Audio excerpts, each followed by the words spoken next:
is a PT-13B developed for the U.S. Army Air Corps. This was delivered to the service in March of '41, actually it's a pre-war aircraft. This originally had a 215 horse Lycoming on it. Later it was changed to 225 Lycoming.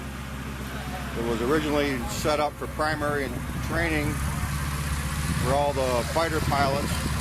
Mostly got their aerobatic training in these.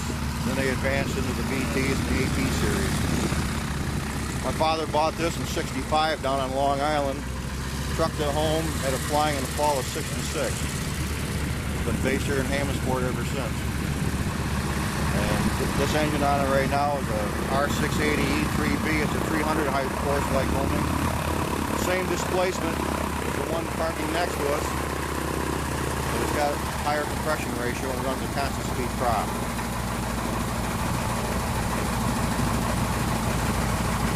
What do you like about flying it? Just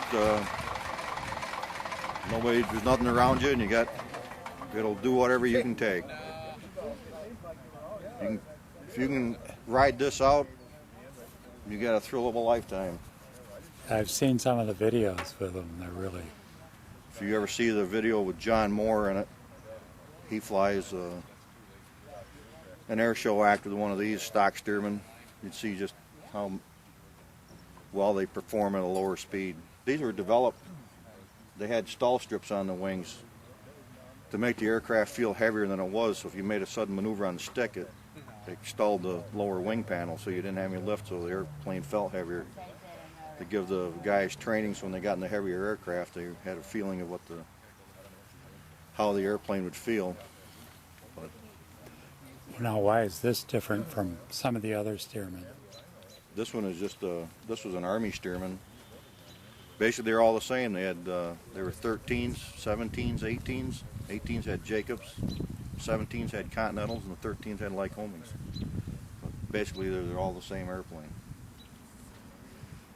After the war, a lot of them went into dusters and sprayers. Is that variable pitch prop on there? Is that standard? It's standard with this engine. It's not standard with the airplane. Originally, it had ground adjustable like that one right there. Either they run Macaulay's or they run the Hamilton Standards. This one originally had a Macaulay on it.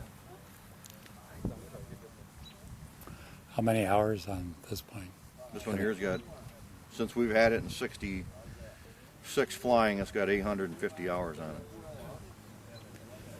And how long is the inspection good for? A year. It's an annual 12 months inspection. Unless you're flying for higher, then it's only good for 100 hours.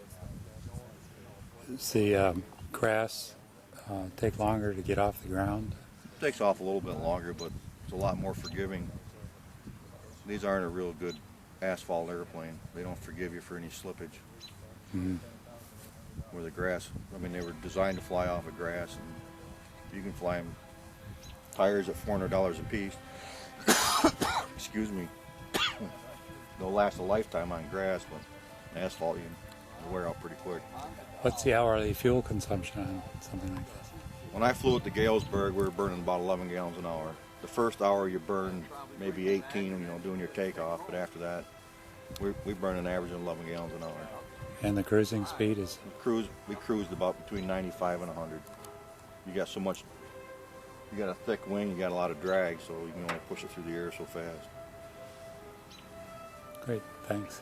You're welcome.